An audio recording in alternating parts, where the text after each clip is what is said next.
कहेंगे name plate को लेकर जो है लगातार सियासी मुद्दा काफी गरमाया हुआ है। उत्तर प्रदेश की सरकार ने नेम प्लेट का फरमान जारी कर दिया, सुप्रीम कोर्ट ने उस पर रोक लगा दिया।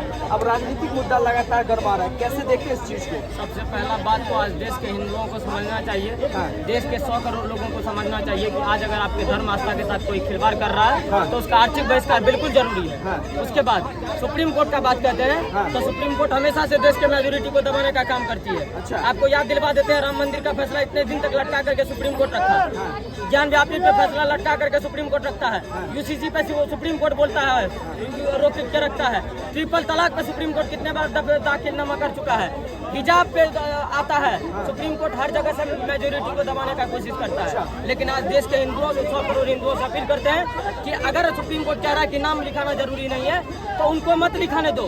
ये उनको रोजा पढ़ने में दिक्कत नहीं है, रमजान में कोई दिक्कत नहीं है, टोपी लगाने में, दाढ़ी रखने में दिक्कत नहीं है, लेकिन नाम बताने में दिक्कत है। उसके बाद ये कहते हैं कि डिवाइड एंड रूल का पॉलिसी कौन लागू कर रही है? भाजपा।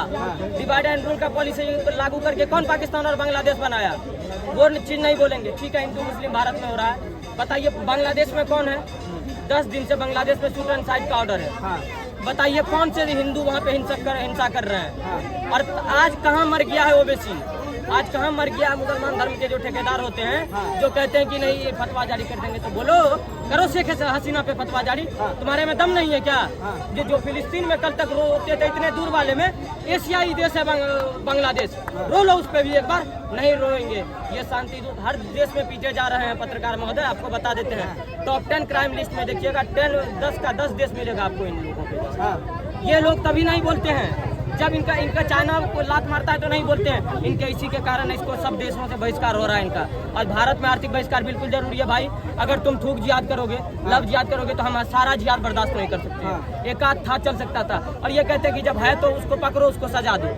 भाई सजा देंगे तो फिर तुम ही रहोगे कल कि अत्याचार हो रहा है। अतीक अहमद, मुख्तार अंसारी, आजम खान को जब जेल में डालते हैं, उनका इंतकाल हो जाता है तो यही लोग लड़ते हैं मसीहा थे मर गए। तो जब देख लो कि दिक्कत हो रही है, अभी कोई गाली गलौज करेगा, उसके घर बुलडोजर चलेगा तो बोलेगा नहीं देख लो बुलडोजर चल गया। तो न्याय की बात जहाँ होगी वहाँ होगी। और आदरणीय योगी आदित्यनाथ को बहुत बहुत धन्यवाद है कि आज उसने देश के मेजोरिटी को समझने का कोशिश किया है और देश के हर हिंदुओं को जो साल में एक बार भोले बन करके महादेव जी के कांवड़ यात्रा पे निकलते हैं, उनको आज समझना चाहिए कि आज आप हिंदुओं की दुकान से लो भाई, आप पवित्र रहते हो। पूरे जितने दिन आप रहोगे कांवड़ यात्रा में, कितने कोई रहता है, कोई फल पे रहता है, कोई पानी पे रहता है, कोई निर्जला भी रहता है। तो देख लो, दुकान देख लो।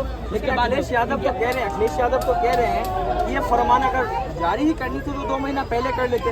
ये कांवड़ यात्रा निकाली गई, अब हिंदू मुस्लिम सांप्रदायिकता की बात करने लग रहे हैं, दोनों को आपस में बांटने की बात करते हैं। पत्रकार महोदय जानकारी के लिए आपको बता देते हैं कि सन 2006 की बात थी। मुलायम सिंह यादव जी भी बोले थे कि वो खुद लाना चाहते थे कि जिसका दुकान है उसका नाम लिखो दुकान में। अच्छा, जीएसटी तभी नहीं था, लेकिन इस तरह का हम एक बिल लाएंगे, आपको करना पड़ेगा। लेकिन तभी मुंह बंद रहते, तभी चुप रहते हैं। तभी ना तो लोकतंत्र और संविधान के ठेकेदार राहुल गांधी का मुंह खुलता है, ना असदुद्दीन अकबरुद्दीन बकरबुद्दीन का खुलता है मुंह, ना किसी अखिलेश यादव से लेकर तेजस्वी यादव का मुंह खुलता है। बात करते हैं। आज जब बजट आया है पत्रकार महोदय, तो पूरे विपक्ष में होड़ लगा हुआ है कि बजट कहाँ है, बजट नहीं है, बजट नहीं है। बजट पे कौन ज्ञान दे रहा है? दिल्ली में कुछ लोग, आम आदमी पार्टी के कार्यकर्ता।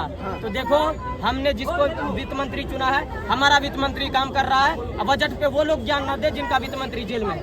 मनीष सिसोदिया जेल में है कि नहीं है? तो वित्त मंत्री इनका जेल में है, तो ये लोग बौखला गए हैं। बाकी विपक्ष के पास कोई ऑप्शन नहीं है। हमेशा टारगेट होता था कि बिहार जंगल राज है, लेकिन आज बिहार को बजट मिला है और शानदार बजट मिला है। हम बिहार वासी हैं, बहुत गर्व से कहते हैं कि मोदी जी के नेतृत्व में बहुत अच्छा काम हो रहा है। नीतीश जी तो कह रहे थे कि विशेष राज्य का दर्जा मिलेगा, लेकिन तेजस्वी यादव ने ट्वीट करके कहा है कि ये लॉलीपॉप पकड़ा दिया नीतीश कुमार को।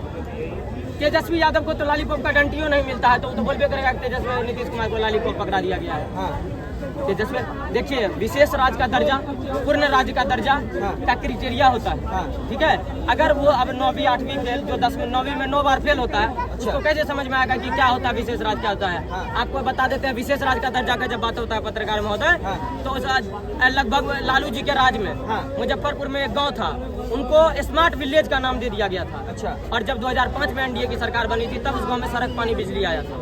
तो आप समझ जाइए कि इनको क्या लगता है कि कौन सा होता है स्मार्ट गांव, स्मार्ट सिटी क्या होता है, स्मार्ट स्टेट क्या होता है और विशेष राज्य पूर्ण राज्य क्या होता है। तो जब जानकारी नहीं रही होगी तो यही विपक्ष लोकतंत्र और संविधान के ठेकेदार जो बनते हैं, इनको आज बंगाल में कुछ नहीं होता है। 4 दिन पहले पत्रकार महोदय बंगाल में ममता बनर्जी बोलिए कि बांग्लादेश के जो भी प्रताड़ित होंगे सबको बांग्लादेश में नागरिकता दिया जाएगा। आप बताइए, यही ममता बनर्जी कल तक कहती थी कि अगर सीए इम्प्लीमेंट हो गया तो देश में खून की नदियां बहेगी। बोलती थी कि नहीं बोलती थी, लेकिन आज वही बांग्लादेशी रोहिंग्या को फिर से बसाना चाह रही है। तो कहाँ मर गए लोकतंत्र के ठेकेदार? मैं आपके पत्रकार महोदय आपके चैनल के माध्यम से पूछना चाहता हूँ कि कहाँ गए हैं लोकतंत्र के ठेकेदार जो कहते थे संविधान खतरे में, लोकतंत्र खतरे में, आरक्षण खतरे में है। उनसे पूछिए जरा ममता बनर्जी क्या कहना चाह रही है। क्या ममता बनर्जी पश्चिम बंगाल को अपने बाप का जागीर समझ लिया? अगर समझ लिया तो sorry to say we are not ready to fight. Okay, मैं आपको स्पष्ट रूप से क्या कहना चाहता हूँ कि ये ममता बनर्जी का जो 2 मुंहा सांप है, इसको बहुत जल्द कुचल दिया जाएगा। बिल्कुल।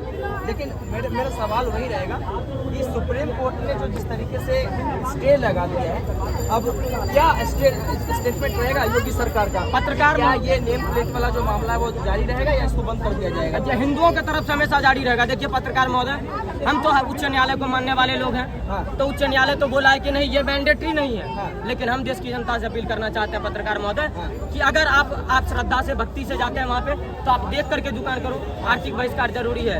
अगर घोड़े और गधे नहीं सुधरते हैं, आर्थिक बहिष्कार करके तो ऐसे में तो मुसलमान को कमजोर बनाने का आह्वान कर रहे हैं, लेकिन मुसलमान भी तो कांवड़ यात्रियों का जो है कहीं ना कहीं उनका मदद करते हैं, सेवा करते हैं इस पवित्र महीने में। कहाँ पे कई जगह वीडियोज आई है। 2 मुंहा सांप पर विश्वास नहीं किया जा सकता है। ये जो कुछ लोग हैं जिनको आपको लगता है कि सेवा करते हैं, ये एक आध वीडियो वायरल होने के लिए बना लेते हैं। ठीक है, बाकी इनका सारा वो जिहाद। आप हमको एक बात बता दीजिए कि जब इस देश में कोई जिहाद निकलता है, थूक जिहाद, लब जिहाद, नेहा को मार दिया जाता है, कर्नाटक में कांग्रेस पार्टी के ही ये बेटी के साथ क्या हो गया, आप वही बता दिए। पश्चिम बंगाल में क्या हो रहा है?